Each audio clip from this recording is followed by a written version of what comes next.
FIFA bribery scandal. Former Peruvian official acquitted.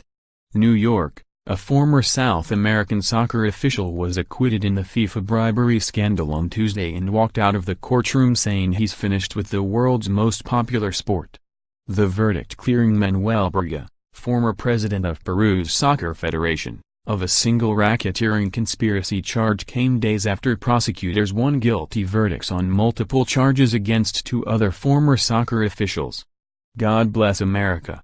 That's all I can say, Burga, 60, his eyes still wet from tears, said minutes after the verdict was delivered in Brooklyn federal court.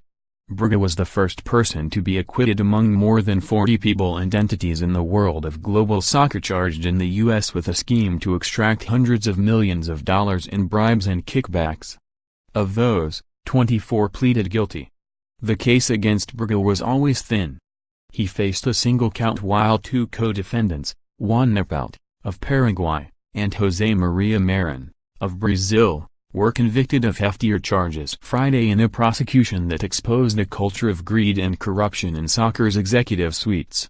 More, two former soccer officials convicted. Burga called the result a miracle and noted that he prayed the rosary twice daily before the acquittal. Burga said he would go home to Peru and resume a career as a lawyer after 15 years as a soccer executive. "My history in soccer is finished," he said. "I'll go back to the law." The judge had jailed Marin, 85, and Nepal, 59, after their convictions Friday. The two also were acquitted on some lesser charges. Burga's attorney, Bruce Adolph, said he was sure Burga was innocent but believed he would be convicted Tuesday based on a question from jurors Friday.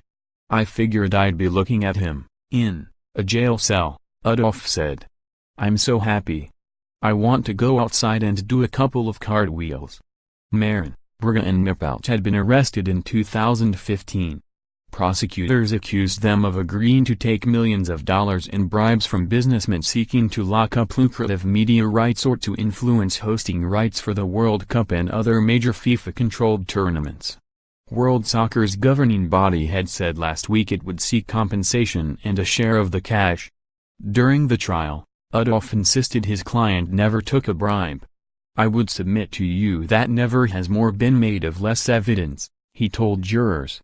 On Tuesday, Adolph credited Burga for insisting on a trial and saying he never agreed to anything. "He'll go to his grave saying that," said the Fort Lauderdale, Florida, lawyer who headed the public integrity unit of the Miami Federal Prosecutor's Office for 5 years in the 1990s. Adolph said Burga would return to his childhood home, where he now lives modestly with his wife and 2 children. Burga was held for a year in Peru on the U.S. charges before his transfer to the United States, where he was freed on bail to await trial. He had been living with relatives in Washington.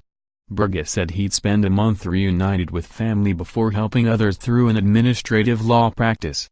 "We have to look forward, not backward," he said.